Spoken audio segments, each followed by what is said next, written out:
I'm quitting coffee for 100 days. Ever since I was 15 years old, I've been downing coffee like it's my job. My whole identity as a human being is built around consuming coffee. For birthday, people give me coffee. For Christmas, people give me coffee. In family gatherings, I'm the guy who prepares all the coffee for everybody. I would have coffee before doing anything. It's so woven into my personality. Therefore, coffee has become my fuel for socializing, gym, working out, my job, and even playing video games. Therefore, quitting coffee is gonna be like getting rid of everything I enjoy.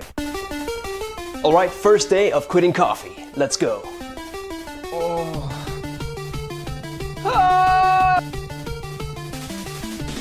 John, what are you doing?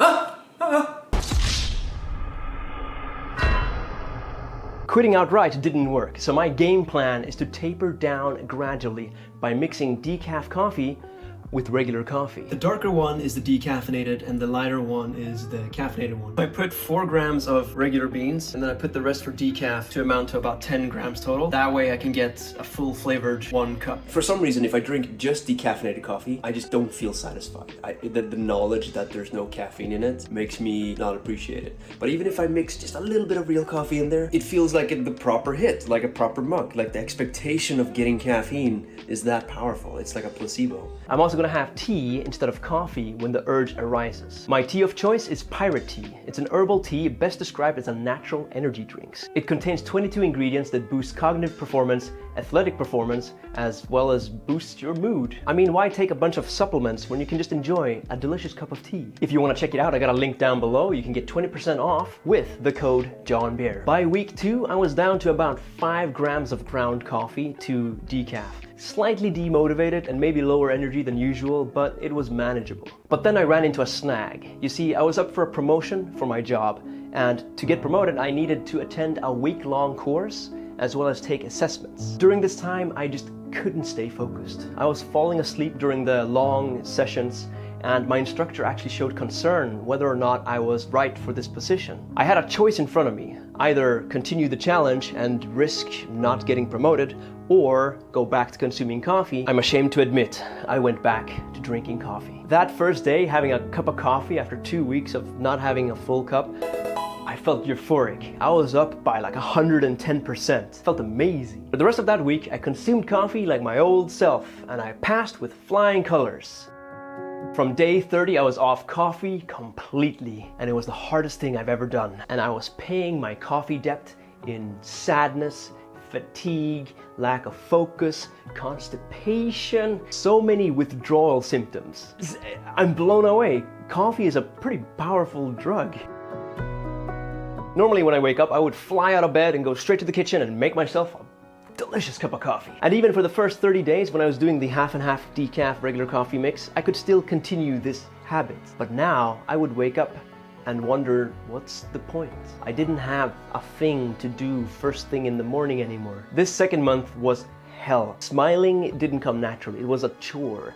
I didn't enjoy things anymore. I felt a deep sense of sadness. I didn't feel excited to do anything, and it left a whole 2-month upload gap on my YouTube channel. I just couldn't bring myself to edit, and even if I tried to sit down and do it, I couldn't focus. My thoughts were scattered. It was impossible. The only things I still enjoyed was video games and drinking, which are 2 vices in of themselves if you do them too much at least. My thoughts were all over the place. I would forget basic things like hanging up the laundry or watering the plants. Even one time my friend had a birthday dinner party and I showed up at the wrong place. Whenever I got the urge to have a cup of coffee, I would just have Pirate Tea instead, and it did help a little bit. I mean, Pirate Tea has a lot of benefits, but it's not a replacement for coffee. But at least it gave me a hot beverage to sort of simulate the old habit of making a cup of coffee. I did, however, experience 2 benefits in this second month. One of them was way better sleep. Part of the problem is as well, I didn't even want to get out of bed because I was so sad and depressed. Another benefit was also just a complete lack of social anxiety. I just felt this sense of self-assurance that I didn't have naturally before. However, I felt incredibly lethargic and lazy. I have a gym in my building. It's just 1 elevator ride away, and I couldn't even bring myself to go to the gym. And on top of all of this, during this second month, I was also constipated. No joke. It's like my body didn't know how to digest without coffee as a stimulant. I'll be honest, at this stage I wasn't sure if quitting coffee was even worth it. Maybe I would just have to be on coffee for the rest of my life. What's the worst that could happen? I was emotionally very sad and my friends were getting worried. My wife even said she preferred me on coffee and just asked me to go back on it. John, just have a coffee.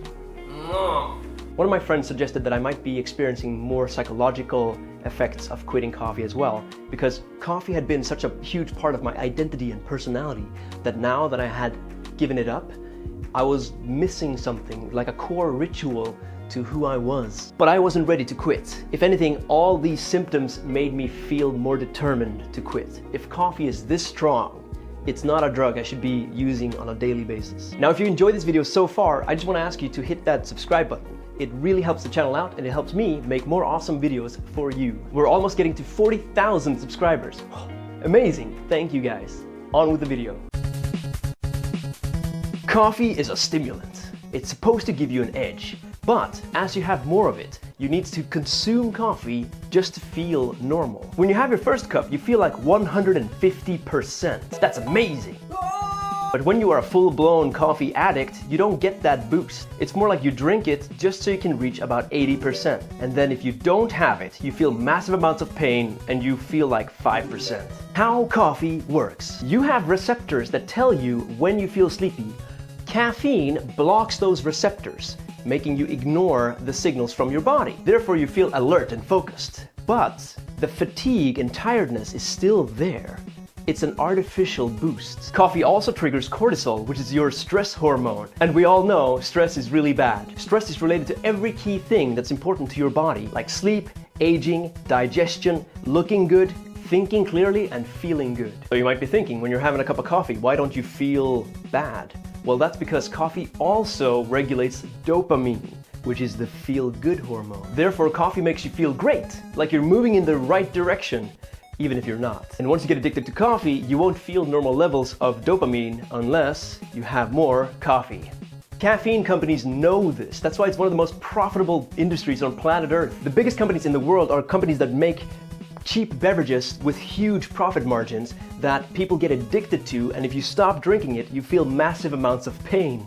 It's a genius business model. But coffee's healthy. Yeah, the science is crystal clear. Caffeine does help with neuroprotective things like keeping you from getting Parkinson's disease. But studies like this, they avoid the devastating effects of a full-blown caffeine addiction. I almost feel like these studies exist just to persuade people to not give up coffee. Why quit coffee if it's good? There's just no way you can convince me that overloading your stress hormones, messing with your dopamine system, and making your body ignore its own signals is healthy. And just look how they market this to kids. They put tons of caffeine in sodas and candy. By the time they're grown up, they're full-blown addicts. It's a genius business model. It's genius. And I fell for this scam.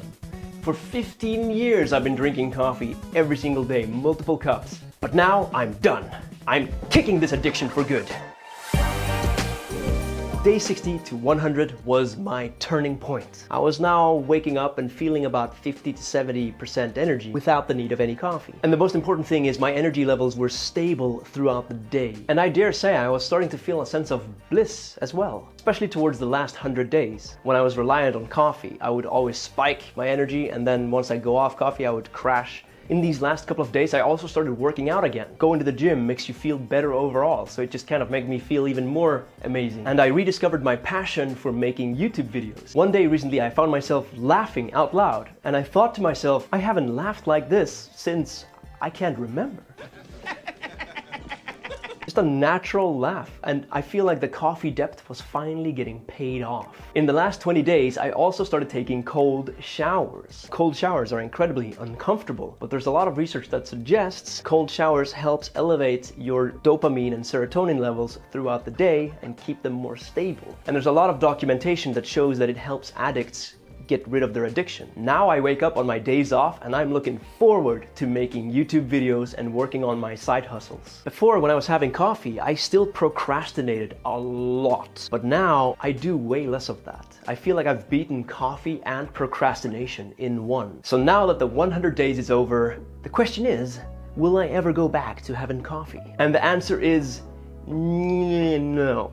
Just thinking about consuming coffee regularly again brings back vivid memories of the second month when I was suffering so much without coffee. The depression and sadness and fatigue. I can never go through that again. So I will never go back to drinking coffee regularly. I will admit though that I have allowed myself an occasional cup of coffee. If I really want to, I'll have a cup of coffee.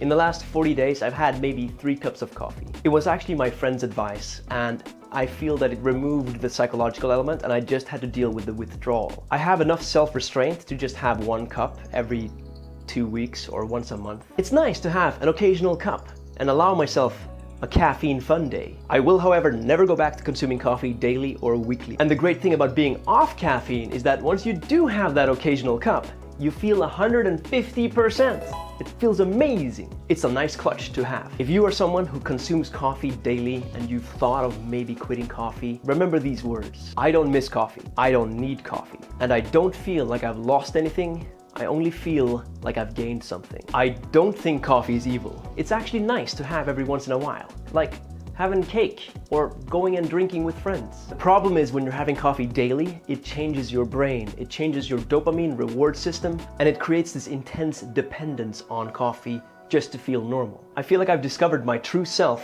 without having to pay the coffee toll every day. Final thoughts, if I were to do this again, I would quit completely from day one. I wouldn't taper down like I did just now. What I felt from the first month, it was like ripping off a band-aid slowly and painfully. Just embrace the suck. Embrace that this next 30 to 40 days is gonna be hard. Now, I've always been somebody who is always on this sort of self-improvement journey, looking for ways to get better, meditation, supplements.